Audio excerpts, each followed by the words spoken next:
వరుసగా ఆరో రోజు బంగారం తగ్గేదేలా అంటూ పరుగులు తీస్తోంది. అంతర్జాతీయ మార్కెట్లో గోల్డ్ రేట్ ఆల్ టైం గరిష్టానికి చేరింది. ప్రస్తుతం గ్లోబల్ మార్కెట్లో ఔన్స్ గోల్డ్ $2,800లకు చేరిపోయింది. అమెరికా ప్రెసిడెంట్ డొనాల్డ్ ట్రంప్ విధానపరమైన నిర్ణయాలపై అనిశ్చితి నెలకొనడంతో గోల్డ్ రేట్ 3 నెలల గరిష్ట స్థాయికి చేరుకుంది. గత ఏడాది అక్టోబర్ 31న ఔన్స్ గోల్డ్ ఆల్ టైం గరిష్ట స్థాయికి $2,790లకు నమోదైంది. వీక్లీ విషయానికి వస్తే వరుసగా 4వ వారం గోల్డ్ రేట్ భారీగా లాభపడింది. రెండోసారి పగ్గాలు స్వీకరించిన డొనాల్డ్ ట్రంప్ వాణిజ్యపరమైన ఆంక్షలు విధించకుండా వెనక్కు తగ్గడంతో గోల్డ్ రేట్ పరుగులు తీస్తోంది. వడ్డీ రేట్లను తక్షణమే తగ్గించాలని ట్రంప్ పిలుపునివ్వడం, వడ్డీ రేట్ల టారిఫ్లపై ఇంకా ఎలాంటి స్పష్టత లేకపోవడం, గ్లోబల్ సెంట్రల్ బ్యాంకుల నుంచి విధానపరమైన నిర్ణయాలు త్వరలో వెలువడడంతో గోల్డ్ రేట్ పైకి వెళుతోంది. ఇవాళ బ్యాంక్ ఆఫ్ జపాన్ వడ్డీ రేట్ల సవరణపై నిర్ణయం తీసుకునడం, వచ్చే వారం ఆర్బీఐ కూడా విధానపరమైన నిర్ణయాలు ప్రకటించడంతో గోల్డ్ రేట్ మరింత పైకి వెళ్లే అవకాశం ఉందని మార్కెట్ ఎక్స్పర్ట్స్ అంచనా వేస్తున్నారు.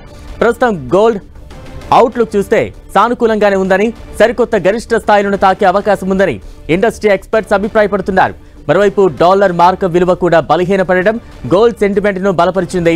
ఈ వారం డాలర్ 1% కంటే అధికంగా క్షీణించింది. గత 2 నెలల్లో డాలర్ మార్క విలువ అత్యంత చెత్త ప్రదర్శన ఇదే. ఇక యూరోపియన్ యూనియన్ నుంచి దిగుమతి అయ్యే ఉత్పత్తులపై సుంకాలను భారీగా పెంచుతామని ఎన్నికల ప్రచారంలో డొనాల్డ్ ట్రంప్ ప్రకటించారు.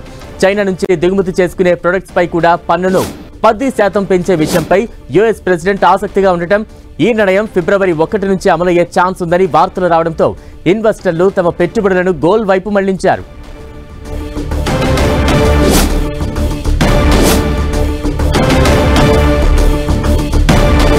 రైట్, గోల్డ్ రేట్లు అయితే తగ్గేదేలా అంటూ కూడా దూసుకుపోతోంది.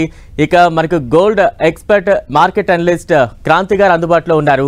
క్రాంతి గారు నమస్తే అండి. నమస్తే అండి. అంటే న్యూ ఇయర్ లో గోల్డ్ రేట్స్ పైకి వెళ్తున్నాయి, ఇవాళ కూడా బంగారం ధరలు పెరిగాయి. దీనికి ప్రధాన కారణాలు అంటే ఏం చెప్పాలంటారు? ప్రధాన కారణాలు కనుక చూసినట్లయితే మన ఇండియాలో గోల్డ్ అనేది డాలర్ డినామినేటెడ్ అసెట్ అన్నమాట. అంటే డాలర్ లాస్ట్ 3 months మనం చూసినట్లయితే రూపీ డిప్రిషియేట్ అయ్యి డాలర్ ఎప్రిషియేట్ అవుతూ మనం చూస్తున్నాం. ప్రస్తుతం ఈ రీజన్ తో ప్రస్తుతం గోల్డ్ ఆల్మోస్ట్ 3 months హైకి రావడం మనం చూస్తున్నాం. అంతేకాకుండా లాస్ట్ 2-3 days కనుక మనం చూసినట్లయితే కొంచెం డాలర్ డిప్రిషియేట్ ఇంటర్నేషనల్ మార్కెట్ లో అవటం మనం చూస్తున్నాం. సో డాలర్ డిప్రిషియేట్ అవటం మూలాన కూడా ఇంటర్నేషనల్ మార్కెట్ లో గోల్డ్ కి డిమాండ్ అనేది పెరిగింది అనమాట. నెక్స్ట్ ట్రంప్ ప్రమాణ స్వీకారం తర్వాత కొంచెం జియో పొలిటికల్ గా కొంచెం అన్సర్టనిటీ పెరిగింది. ఎప్పుడైతే జియో పొలిటికల్ గా అన్సర్టనిటీ పెరుగుతుందో ఇన్వెస్టర్స్ గోల్డ్ మీద మక్కువ చూపించడం మనం ప్రస్తుతం చూస్తాం. ఈ ప్రధాన కారణాలతో గోల్డ్ ప్రైస్ అనేది ప్రస్తుతం పైకి ఎక్కువ వెళ్ళటం మనం చూస్తున్నాం. అంటే క్రాంతి గారు, ఈ పెరుగుదలకి ఏమైనా కొంత బ్రేక్ పడే అవకాశం ఏమైనా ఉందా దగ్గరలో, లేదంటే ఇదే కంటిన్యూ అయ్యే ఛాన్సెస్ ఎక్కువగా ఉన్నాయా? ప్రస్తుతం మనం చూసినట్లయితే గోల్డ్ లాస్ట్ 1 year పెర్ఫార్మెన్స్ చూస్తే చాలా అవుట్ పర్ఫార్మింగ్ గా ఉంటాం మనం చూసాం. కానీ ఏంటంటే లాస్ట్ 3 months నుంచి కొంచెం కన్సాలిడేట్ అయింది. అక్కడి నుంచి మళ్ళీ గోల్డ్ మళ్ళీ తిరిగి రీబౌండ్ అవడం మనం చూస్తాం. అంటే ఈ హెచ్చు తగ్గులు అనేవి మీడియం టు షార్ట్ టర్మ్ లో ఉంటాయి. కానీ ఏంటంటే లాంగ్ టర్మ్ ట్రెండ్ కనుక గోల్డ్ ప్రైసెస్ కనుక చూసినట్లయితే గోల్డ్ యొక్క ప్రైసెస్ చాలా ఫర్మ్ గా ఈ ప్రైసెస్ నుంచి కూడా పైకి వెళ్ళడానికి అవకాశం ఉంది. రైట్, థ్యాంక్ యూ క్రాంతి గారు.